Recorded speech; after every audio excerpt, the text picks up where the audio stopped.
Hello सबको jam की। आइए मेरे भाई बहनों, आज हम पेरितो पुस्तक अध्याय 5 पढ़ते हैं। हन्याई और सफीरा। हन्याई नामक एक मनुष्य और उसकी पत्नी सफीरा ने कुछ भूमि बेची और उसके दाम में से कुछ रख छोड़ा, और यह बात उसकी पत्नी भी जानती थी, और उसका एक भाग लाकर पेरितो के पांव के आगे रख दिया। पतरस ने कहा, हे हन्याई, शैतान ने तेरे मन में यह बात क्यों डाली कि तू पवित्र आत्मा से झूठ बोले और भूमि के दाम में से कुछ रख छोड़े। जब तक वह तेरे पास रही, क्या तेरी न थी?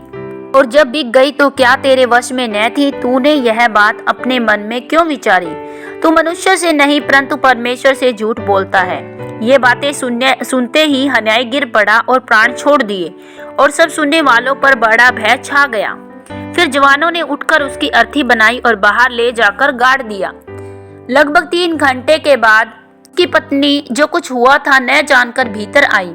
तो पतरस ने उससे कहा, मुझे बता, क्या तुमने वह भूमि इतने में ही बेची थी?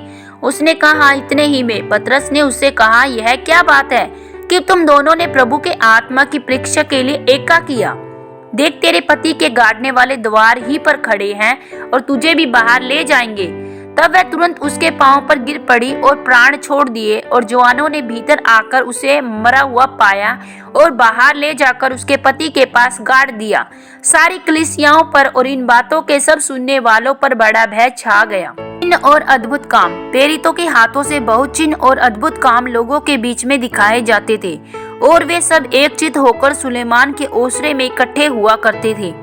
परंतु औरों में से किसी को यह हियाव न होता था कि उनमें से जा मिले, तो भी लोग उनकी बड़ाई करते थे। विश्वास करने वाले बहुत से पुरुष और स्त्रियां प्रभु की कलीसियाओं में बड़ी संख्या में मिलते रहे। यहाँ तक कि लोग बीमारों को सड़कों पर ला लाकर खांटों खटोलों पर लिटा देते थे। जब पतरस आए तो उसकी छाया ही उसमें से किसी पर पड़ जाए। यरूशलेम के आसपास के नगरों में से बहुत लोग बीमारों और अशुद्ध आत्माओं के स्थायी हुओं को लाकर इकट्ठे होते थे, और सब अच्छे कर दिए जाते थे। प्रेरितों की गिरफ्तारी। तब महायाजक और उसके सब साथी जो सदूकियों के पंथ के थे, डाह से भर उठे और प्रेरितों को पकड़कर बंदी गृह में बंद कर दिया। परंतु रात को प्रभु के एक स्वर्गदूत ने बंदी गृह के द्वार खोलकर उन्हें बाहर लाकर कहा, जाओ, मंदिर में खड़े होकर इस जवान की सब बातें लोगों को सुनाओ। वे ये बातें सुनकर भोर होते ही मंदिर में जाकर उपदेश देने लगे। तब महायाजक और उसके साथियों ने आकर महासभा को और इजराइलियों के सब पुरनियों को इकट्ठा किया और कहला भेजा कि उन्हें लाएं। परंतु प्यादों ने वहां पहुंचकर उन्हें बंदी गृह में ना पाया और लौटकर संदेश दिया, हमने बंदी गृह को बड़ी चौकसी से बंद किया हुआ और पहरे वालों को बाहर द्वारों पर खड़े हुए पाया, परंतु जब खोला तो भीतर कोई ना मिला। जब मंदिर के सरदार और प्रधान याजकों ने ये बातें सुनी तो उनके विषय में भारी चिंता में पड़ गए कि उनका क्या हुआ। इतने में किसी ने आकर उन्हें बताया, देखो, जिन्हें तुमने बंदी गृह में बंद रखा था वे मनुष्य मंदिर में खड़े हुए लोगों को उपदेश दे रहे हैं। सरदार प्यादों के साथ जाकर उन्हें ले आया, परंतु बलपूर्वक नहीं, क्योंकि वे लोगों से डरते थे कि हम पर पथराव न करें। उन्होंने उन्हें लाकर महासभा के सामने खड़ा कर दिया। तब महायाजक ने उनसे पूछा, क्या हमने तुम्हें चिताकर आज्ञा न दी थी कि तुम इस नाम से उपदेश न करना? तो भी देखो, तुमने सारे यरूशलेम को अपने उपदेश से भर दिया है और उस व्यक्ति का लहू हमारी गर्दन पर लाना चाहते हो।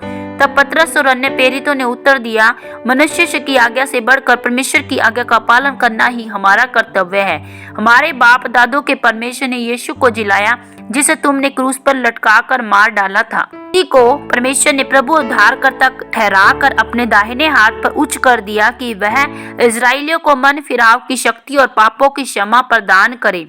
हम इन बातों के गवाह हैं, और ही पवित्र आत्मा भी जिसे परमेश्वर ने उन्हें दिया है जो उसकी आज्ञा मानते हैं। यह सुनकर वे जल गए और उन्हें मार डालना चाहा।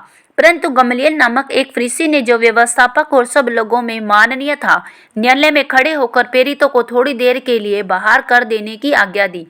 तब उसने कहा, हे इजराइलियों, तुम जो कुछ इन मनुष्यों से करना चाहते हो सोच समझ के करना, क्योंकि इन दिनों से पहले थ्यूदास यह कहता हुआ उठा, मैं भी कुछ हूँ, और कोई 400 मनुष्य उसके साथ हो लिए। परंतु वह मारा गया, और जितने लोग उसे जानते थे और मानते थे सब तितर बितर हुए और मिट गए। उसके बाद नाम लिखाई के दिनों में यहूदा गलीली भी उठा और कुछ लोग अपनी ओर कर लिए, वह भी नष्ट हो गया। जितने लोग उसे मानते थे सब तितर बितर हो गए।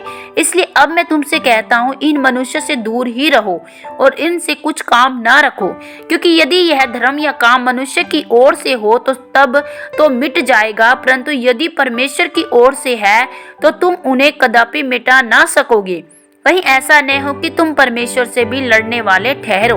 तब उन्होंने उसकी बात मान ली और प्रेरितों को बुलाकर पिटवाया और यह आदेश देकर छोड़ दिया कि यीशु के नाम से फिर कोई बात न करना। वे इस बात से आनंदित होकर महासभा के सामने से चले गए कि हम उसके नाम के लिए अपमानित होने के योग्य तो ठहरे। वे प्रतिदिन मंदिर में और घर घर में उपदेश करने, इस बात का सुसमाचार सुनाने से कि यीशु ही मसीह है, न रुके। आमीन। प्रभु आप सबको प्रेरितों अध्याय सुने जाने और पढ़े जाने पर बहुतायत से आशीष और बरकत दे। सबको जय मसीह की।